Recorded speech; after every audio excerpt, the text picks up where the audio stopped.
વાત કરજો, પૂછજો, તો પછી સત્સંગ નીકળશે. નહીં તો પછી આપતો પુત્રો તો એમની રીતે જરૂરથી વાત કરશે જ.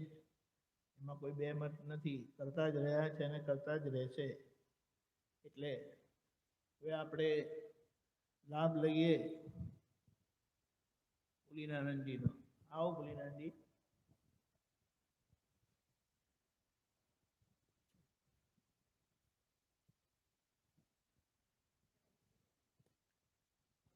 दीपक भाई, शुद्ध उपयोग એટલે શું? हिंदी में मैंने कहा मना किया? सब आप तुम लोगों को हिंदी आवड़ता है, अच्छी आती है, आवड़ता में तो जांच बुझ कर बोला ये। हाँ, शुद्ध उपयोग એટલે શું એ જાણવું? बहुत अच्छे लीना जी, आप समझेंगे प्रश्न? शुद्ध उपयोग यानी क्या? हिंदी में गुजराती आवड़े ना भाई પણ ना, નહીં भाई ना, ત્યાંથી मेहरबानी, કીધું. मेहरबानी। હા, એક છે જરા.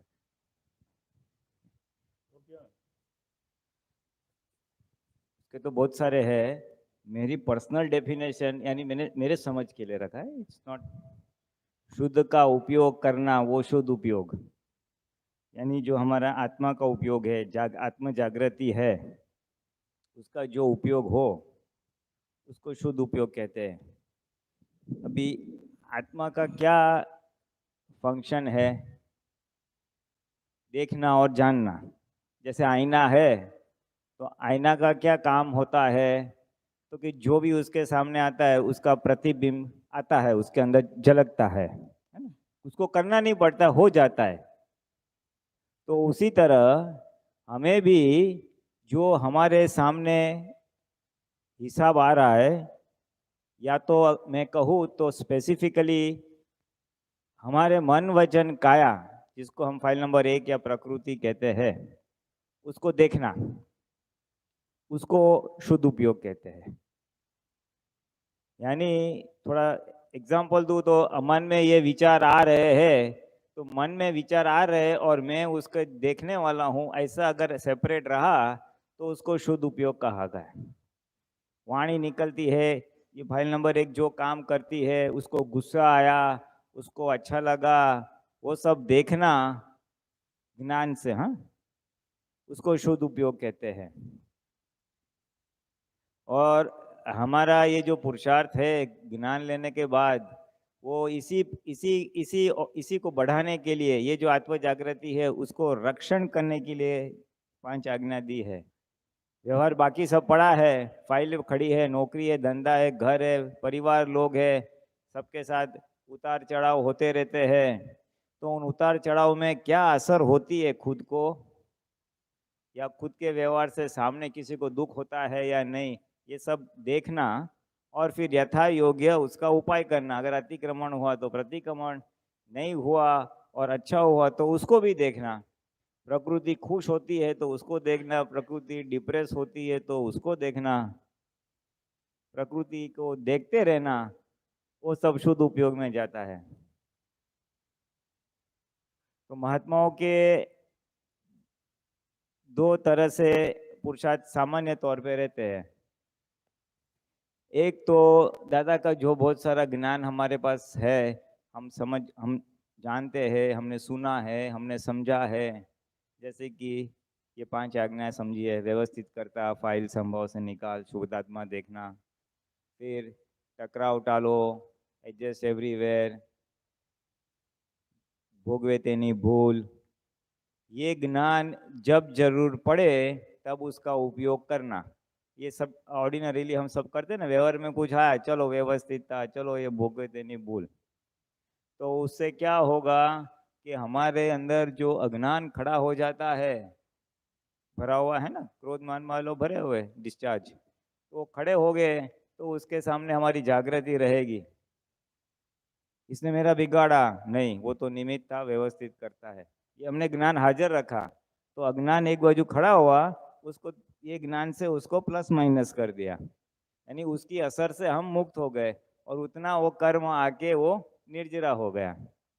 तो ये करते करते करते करते प्रकृति का बहुत सारा फोर्स धीमे धीमे धीमे कम हो जाएगा। और साथ में फिर पैरेलल ये जो आत्म जागृति वाला भाग है, वो सेपरेशन वाला भाग है कि जिसको हो रहा है उसको भी मैं देखूं, मन वचन काया को मैं देख सकूं। अभी जब फोर्स ज्यादा होता है तो देखने का नहीं होता है, तो अज्ञान के सामने ज्ञान को लेके प्लस माइनस करना पड़ता है, यानी स्टेबल करना पड़ता है या वितराग रहना पड़ता है। और फिर एक स्टेज ऐसी आएगी कि ये किसको हो रहा है मैं उसको देख रहा हूँ, और वो फिर धीमे धीमे धीमे बढ़ेगा, तो वो जो है वो सब शुद्ध उपयोग में जाता है। और उससे सिंप्लीफाइड आंसर दूं तो जितनी हम 5 आज्ञा पालन करते हैं वो सब शुद्ध उपयोग में जाता है, जितनी आज्ञा पालन करते हैं वो शुद्ध उपयोग में जाता है। और ज्ञाता दृष्टा जितना रहा वो सब शुद्ध उपयोग में जाता है। हमारा ध्येय वही है कि वहां तक पहुंचना है, लेकिन वो आते जाते रहता है। कुछ समय रहता है शुद्ध उपयोग, कुछ समय नहीं रहता है, फिर रहता है, फिर नहीं रहता है। तो हम कैसे वहां पे स्टेबलाइज हो जाए, वो हमारा अंतिम ध्येय है। तो जैसे जैसे ये डिस्चार्ज माल खत्म होते जाएगा, वैसे वैसे वो जागृति की दशा, अनुभव की दशा आती जाएगी। ये अनुभव,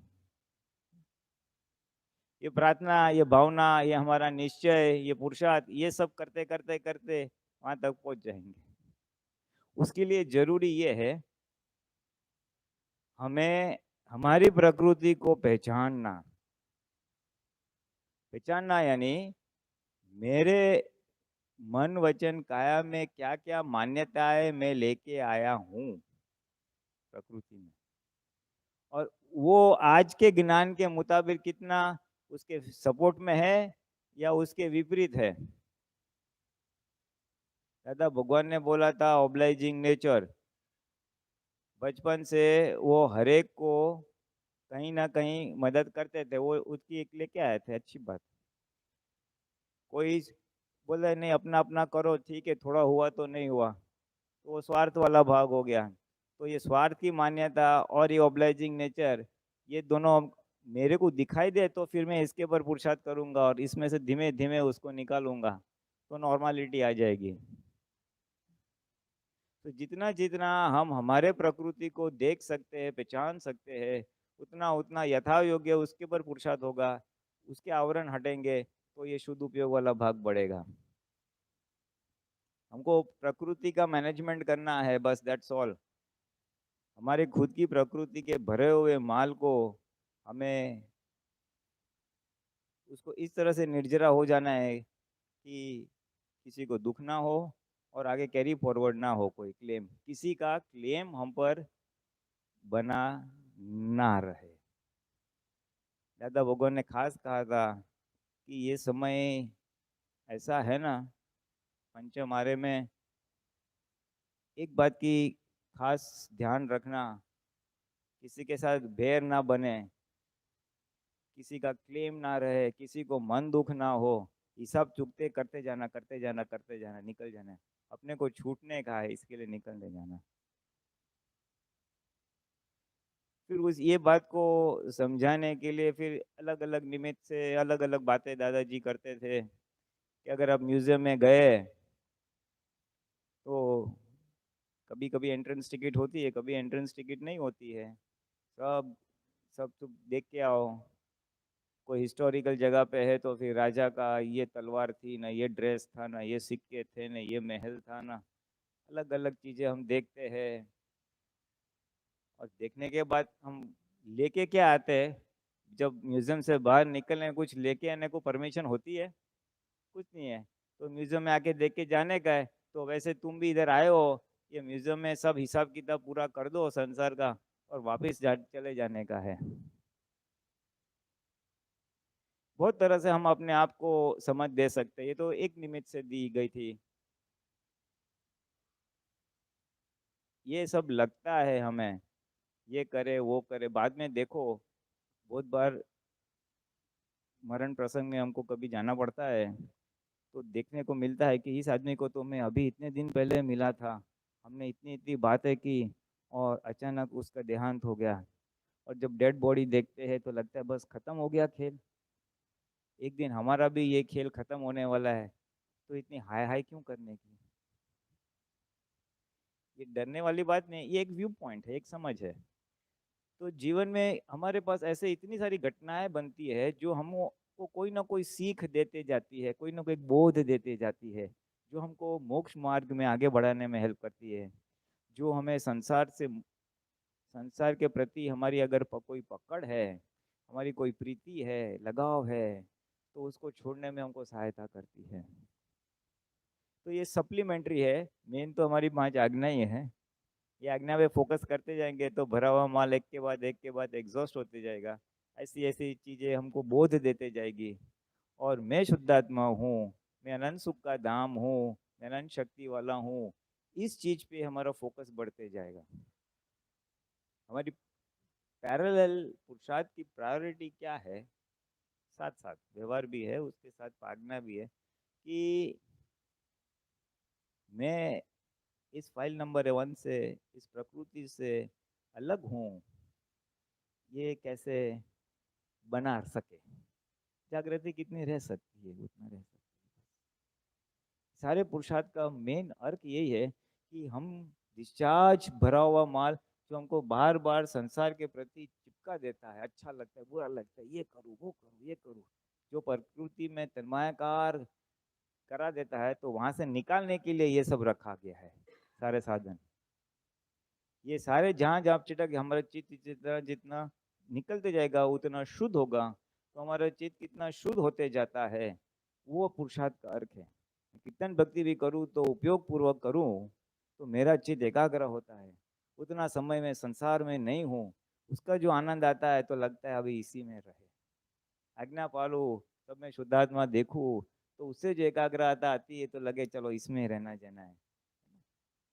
तो बाकी हर प्रकार की समझ है दादा की, अनेक प्रकार की बातें हैं, अनेक प्रकार की पुरुषार्थ है। फाइल से बातचीत करो, आईना में देखो, 5 आज्ञा है, एडजस्ट एवरीवेयर। टकराव टाले, दादा ने 2 शब्द बोल दिए, लेकिन उसमें इतना पुरुषार्थ समाया हुआ, इतना पुरुषार्थ समाया हुआ है। दादा जैसे बोले ना कि 3 अवतार में बिना गुरु के मोक्ष चला जाएगा। टकराव को टालने में कितना एडजस्टमेंट लेना पड़ेगा, और कितना एडजस्टमेंट लेने में मेरी बुद्धि, अहंकार, क्रोध, मान, महलोक इतना घसर का पड़ता है, घिसता है कि धड़ धड़ धड़ धड़ मेरी प्रगति हो जाती है। चलो ये तो मैं थोड़ी बात कर ली, अभी दूसरे आप तो पुत्रों का भी लाभ लें।